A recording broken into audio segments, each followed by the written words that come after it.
Hey folks, you may recall I lost my drone, my nice new drone, into a tree about a month ago. Sad story, and one that contributes to the vast online literature of drone mishaps and goofs. But in this video I explain how I got it back. I managed to recover it by learning how to climb tall trees and a few other techniques. This video is broken up into chapters. I start by explaining how I lost it in the first place in a chapter called "The Kid Loses His Toy." So, I think we should just get started.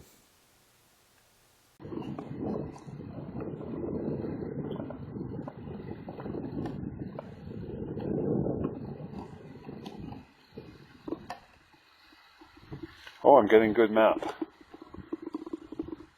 That's encouraging.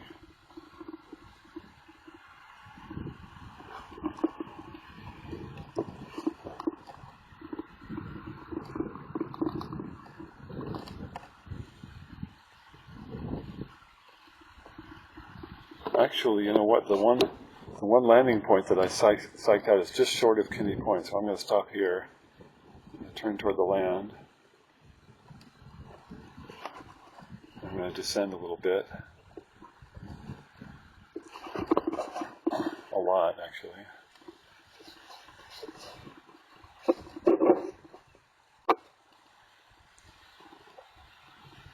Oh, the tide's a lot higher. I might not have a landing spot.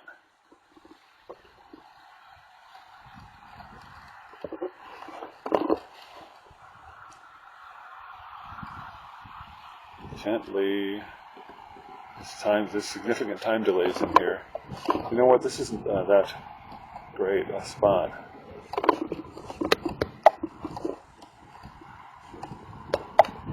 So I'm trying to go up the beach a little bit.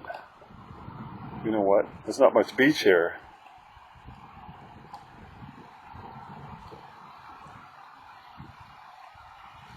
Okay, let's go down a little further and see what happens.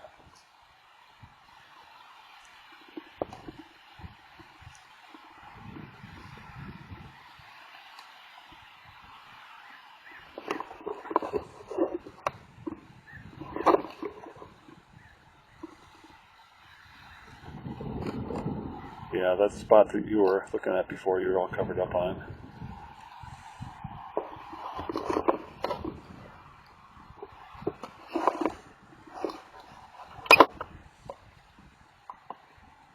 Show me the picture. Hey, look, there's a trail coming out right there. A trail that you don't know about.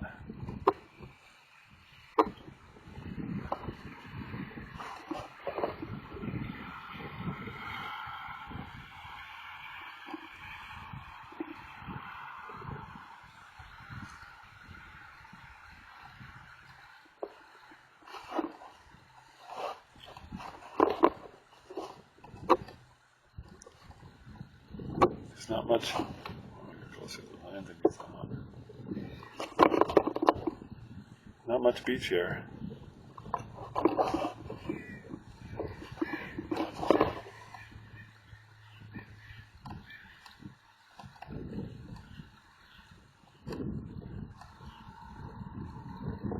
This is your narrator.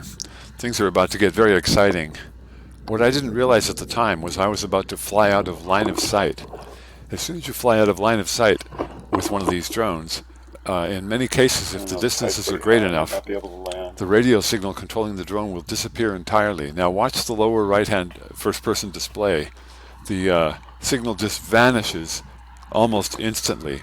Oh, come on, you can't. And the craft reacts by rising up a little bit, hoping to reacquire the signal.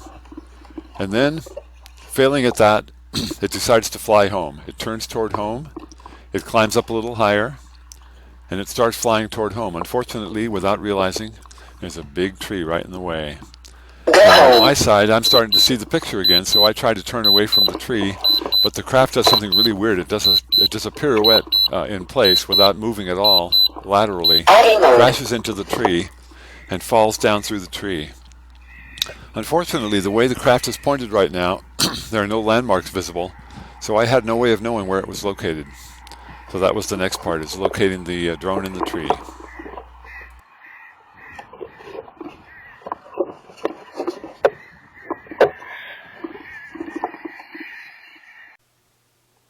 Well, that was the story. The drone flew into a tree, and I couldn't quite figure out where the tree was because the video quality wasn't good enough. I went out to the site and I walked around on the ground and used binoculars to stare up into the trees for a while, but I wasn't able to come up with anything definitive. So I got discouraged that I was probably not going to be able to recover that drone, so I bought a new drone. And ironically enough, as we see in Chapter 2, the new drone was instrumental in locating the old drone. And that's where we're going now.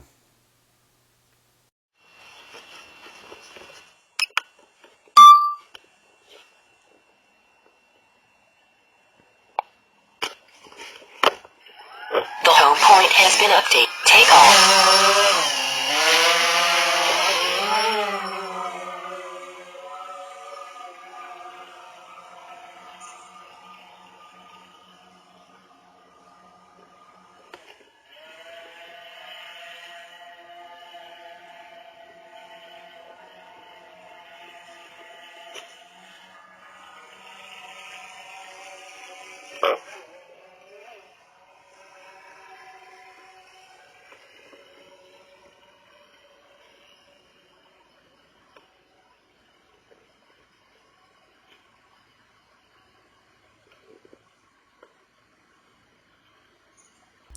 This is your narrator. By the time of this flight, I had figured out that the new drone, the Phantom 3, is capable of really long distances without losing control. So even though the point I'm headed towards is almost 2 miles away, I knew I could get there safely. And the intent was to take a look around, see whether I could spot where the drone was located. Even though I had already been on the ground, scouting around, and hadn't seen anything, I thought I'd give this a try just to see what would happen. And it bore fruit.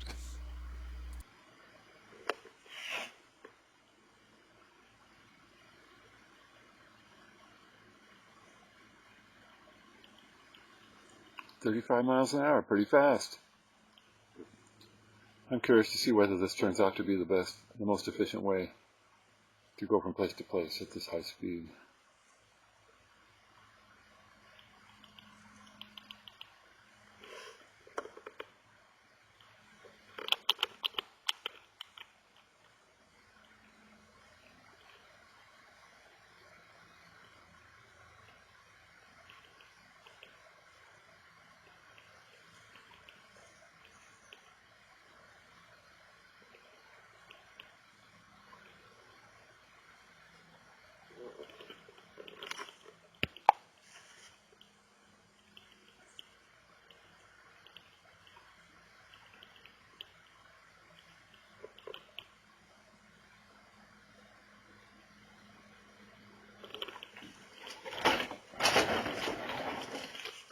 I feel like I have to move around to get the best signal.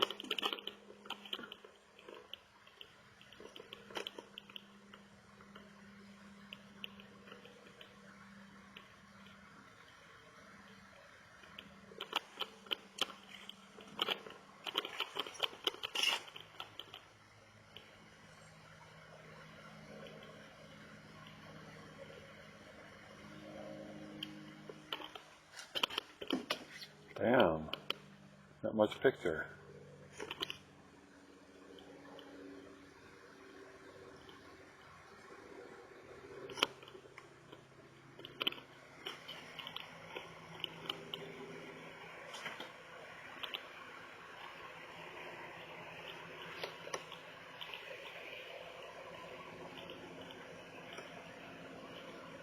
Show up too fast. Okay, 84%. You know what? This is a much better arrival amount of power. Let's go laterally now.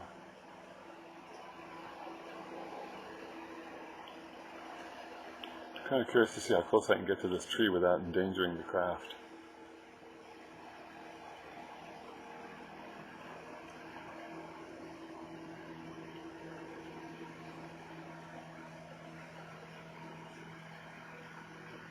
%. Okay, so that's 10% more. So going at a high speed apparently is a better way to go. Now, very carefully move forward.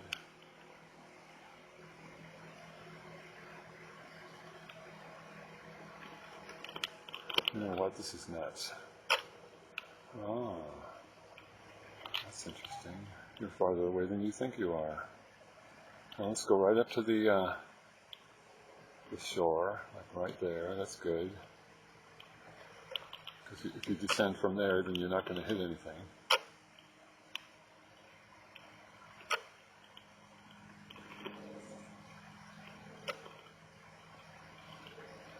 Am I?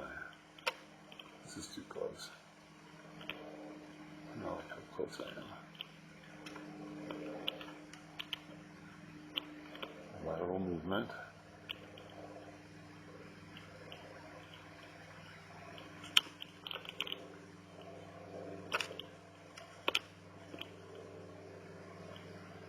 I know what I'll do. I'll look down, descend, and then ascend. It'll make me feel safer. Okay.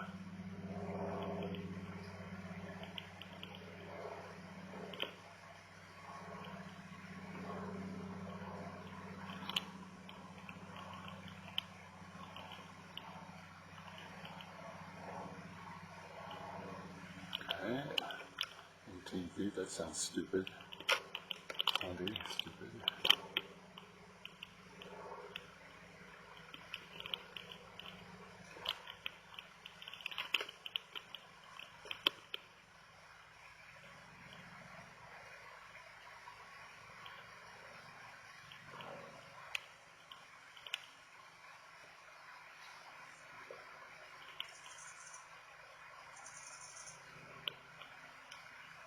What is that? Once again, see, I'm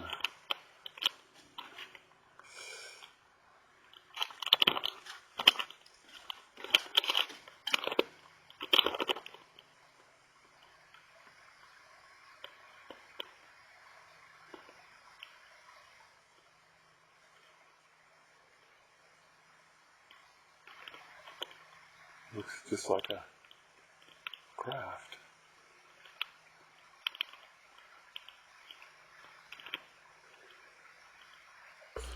This is your narrator. I should remind my viewers that at the time of this flight, I had only the low-resolution first-person view visible at the lower right for guidance, which caused me to doubt that I was seeing anything more than a light-colored branch in the tree. It was only when I flew the drone back and downloaded the high-resolution footage visible in the center of the display that I was sure I had spotted the missing drone.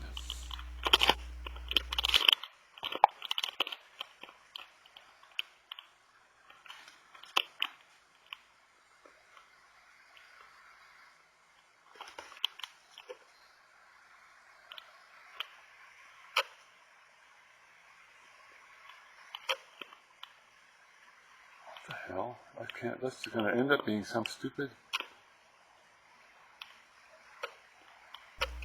This is your narrator again. I just wanted to comment on how stable these images are. The craft is almost 2 miles away from the remote control, and it's just rock steady. It's like a tripod in the middle of the air. Can't believe it. It's a big improvement over its predecessor. This is the DJI Phantom 3, the new model. And one of the reasons it's more stable is it picks up more satellites. It picks up GPS and the GLONASS Russian satellite navigation system as well. Another reason in this particular case, it happens to be a calm day. But the only motions I'm looking at here are the inputs, my control inputs, not wind or shifting around. As soon as I let go of the controls, it just sits in the air and gives me the picture I need to see. Pretty impressive.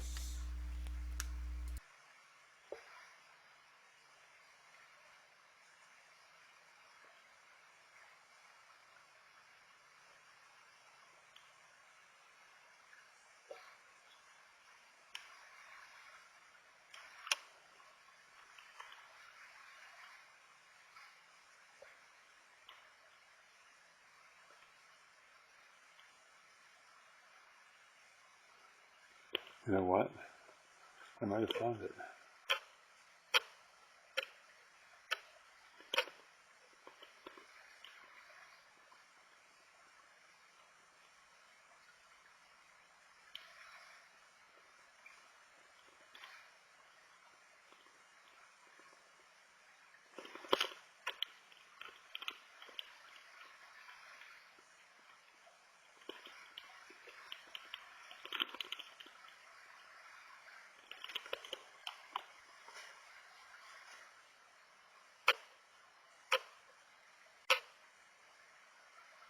Well, I don't know what to do. I'm not going to get closer, that's for sure. Let me ascend a little bit.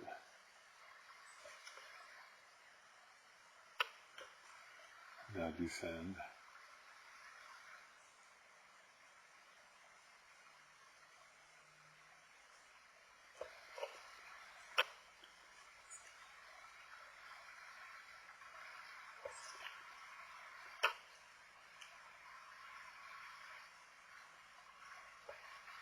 Sure looks like it. Boy, this is going to be embarrassing if it turns out not to be what I think it is.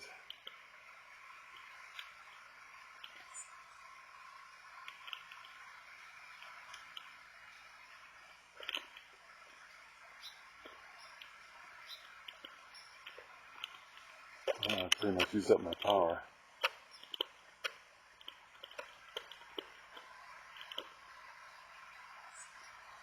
Okay, heading for home.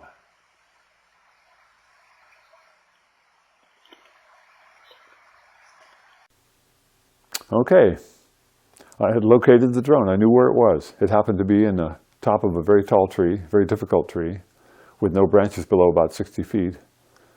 So I started doing some research and figuring out how you climb that kind of a tree, which I didn't think it was very easy or even possible. I was wrong. It is possible. It's doable. The subject of Chapter 3 is how I learned how to climb trees and how I eventually recovered the drone. I hope you enjoy it. After I located the drone in the tree, the first thing that crossed my mind was that maybe if I went out on my front porch with a pair of binoculars, I could make it out. And on a sunny day, I could see it. I took the picture you're looking at with a long telephoto lens from my front porch, and you could just make out the craft, actually through a pair of binoculars or a telescope. You can see it much more clearly than this photograph allows. It was taunting me, it was teasing me that it was up there in that tree, really elegant, nice piece of equipment, that I could, if I could only figure out a way to get up in that tree, I could get it out of there. And the seasons were changing. The weather was getting colder and the rains were coming, and I realized that if I left it up in that tree, it would destroy it. And then it would really tease me because I knew it would be just ruined, and I would be able to make it out through binoculars. I'd be able to make out its dead carcass of what was formerly a pretty nice piece of equipment. So I resolved to learn how to climb the tree. And I found out that there is actually some pretty elegant modern methods for ascending trees just on an open line, without relying on the tree for anything at all. The first thing I learned about modern tree climbing is you start out by using a huge slingshot, a giant slingshot, to fire a weighted line up into the tree over a branch. The weighted line is light, but you use it to loft a heavier line, and you climb the heavier line up into the tree. It's very clever.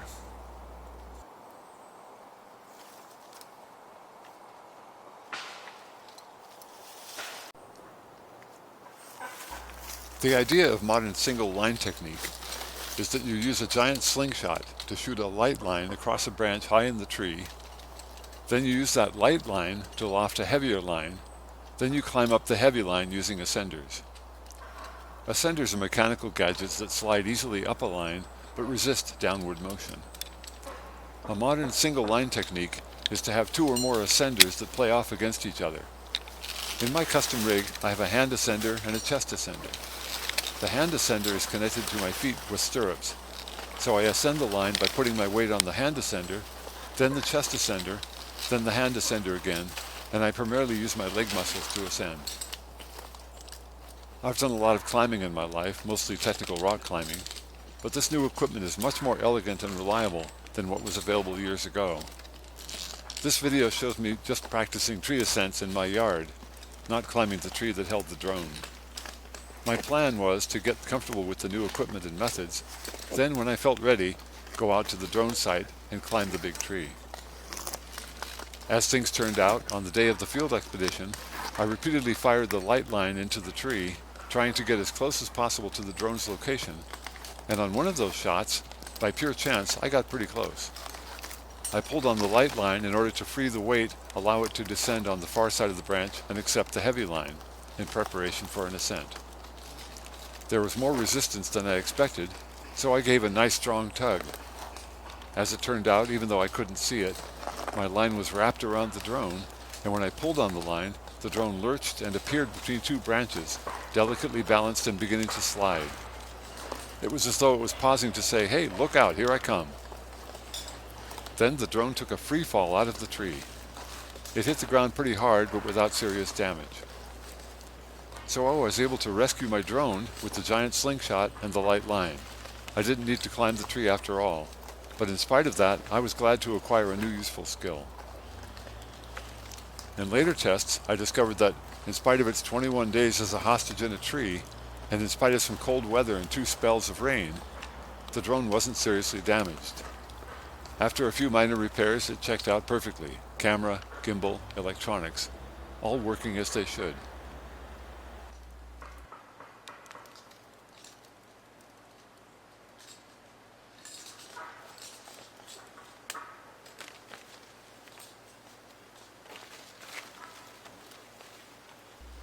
I really like these new drones, and they're advancing technically by leaps and bounds. Some of my viewers might think this drone rescue project was overkill for a simple gadget that might be obsolete in a few years, but the thought of looking from my front porch at a drone abandoned in a tree was unbearable. Equally unbearable was the thought that by inaction, I might let an elegant piece of modern technology be destroyed by weather. I think society will adjust to drones and what they can do, maybe see them as a significant economic opportunity, which they certainly are. On the dark side, it seems inevitable that somebody will use a small drone to carry out a terrorist attack, after which we'll see more restrictions on their use. Who knows, in light of that, we might be living in a drone golden age, free to fly pretty much where we want, as long as we stay away from airports, crowds of people, and anything that might be damaged by a 3-pound moving mass. I hope you enjoyed this video. Thanks for watching.